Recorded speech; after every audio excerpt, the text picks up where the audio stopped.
All right, so now that you have seen the equation of a hyperbola and learned a little bit about what parts it has, let's go ahead and take a look at some problems. So the first thing I'm going to do is take an equation of a hyperbola and graph it. Now, of course, to graph it, we're going to have to find out a lot of information about it. So we're going to need to know what is the center of our hyperbola. We're going to need to know where the vertices of our hyperbola are, where the foci are, and then we're also going to have to talk about the asymptotes of our hyperbola. So those are the new pieces that we haven't yet seen with circles and ellipses.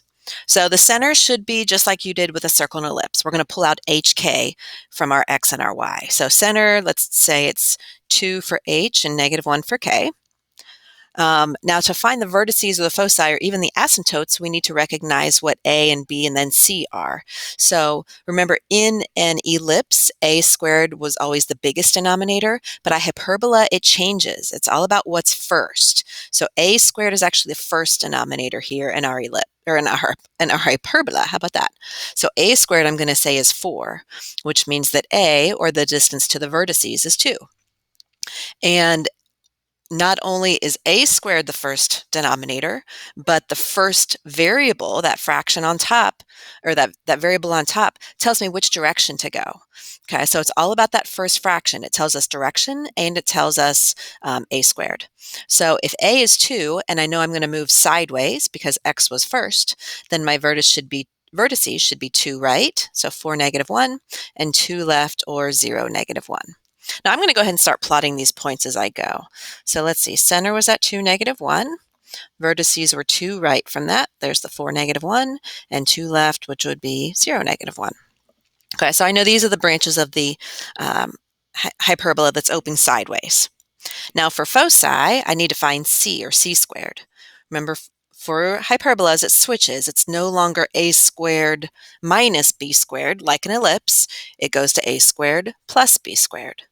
So if my equation for a hyperbola has a minus in it, the equation for the foci has a plus. It switches.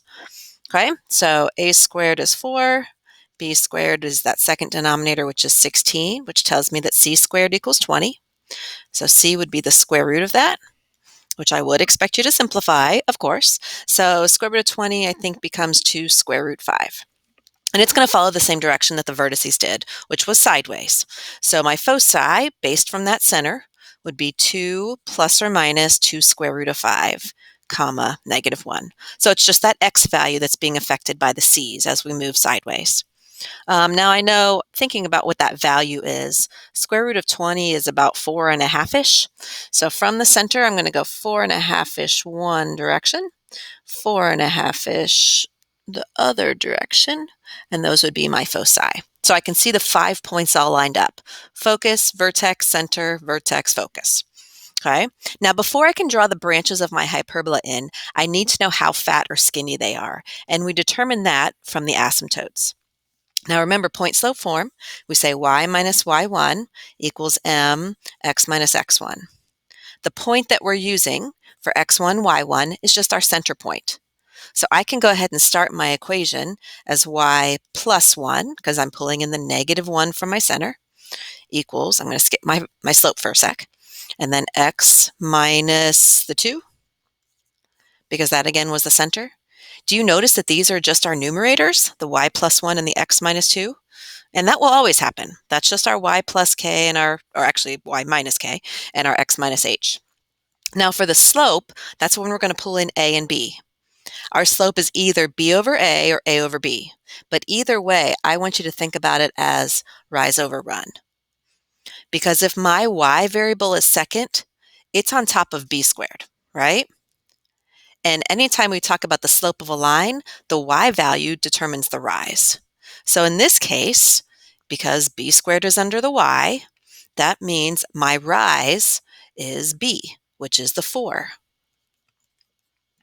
Okay, so put basically the square root of the y denominator, because that's going to determine your rise, over the square root of the x denominator, which will determine your run. Okay, so no matter which order you've come, your equation is, the square root of the y denominator is going to give you the rise of your slope. The square root of the x denominator is your run. So the rise would be 4, the run would be 2. Of course, it's going to be plus or minus because we're going to have two asymptotes, one with a positive slope, one with a negative slope. So I'm going to go ahead and put that in as 4 over 2.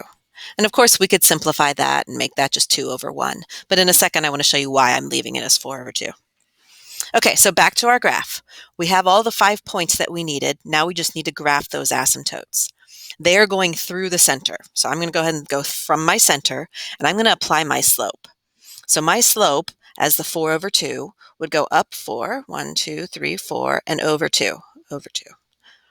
And then I could go down 4, 1, 2, 3, 4, and over 2. Okay, do you see how those points line up with the vertices that I already drew in? Okay, and that will always happen as long as you don't reduce that fraction. So I can see that they're going over 2 and up 4, just like I went over 2 for A and then up 4 for B. And then I can do the opposite slope.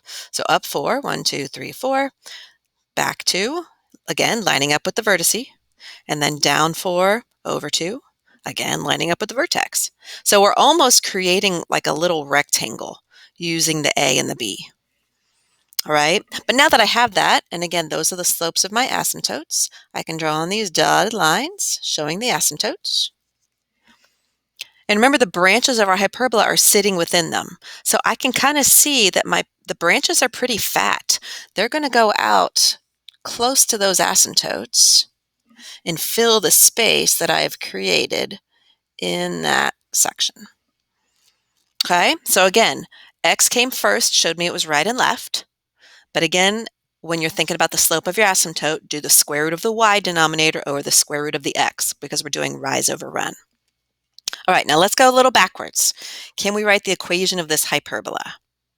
So I can see a few things from my graph.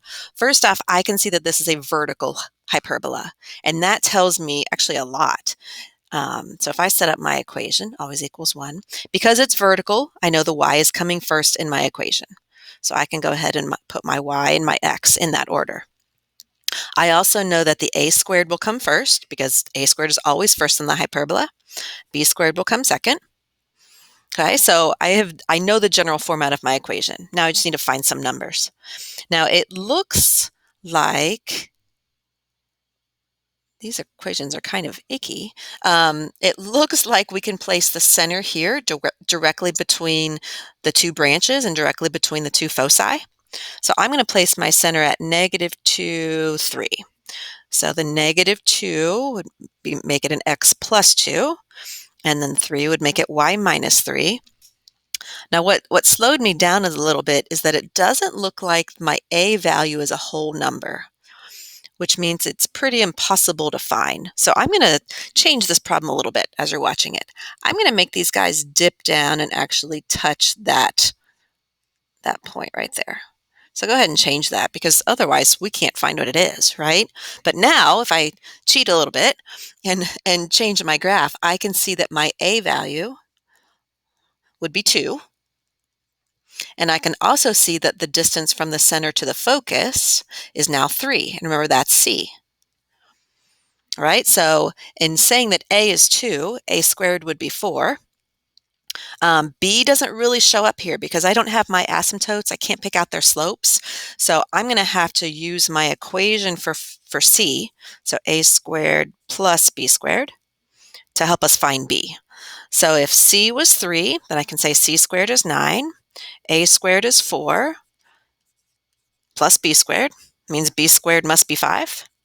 So I now have my second denominator. Okay. Again, I'm not sure what I was thinking when I created this graph, because if that's not on a perfect value, we can't find it. So don't think that that's something you'll have to adjust as we go. That's just a my bad.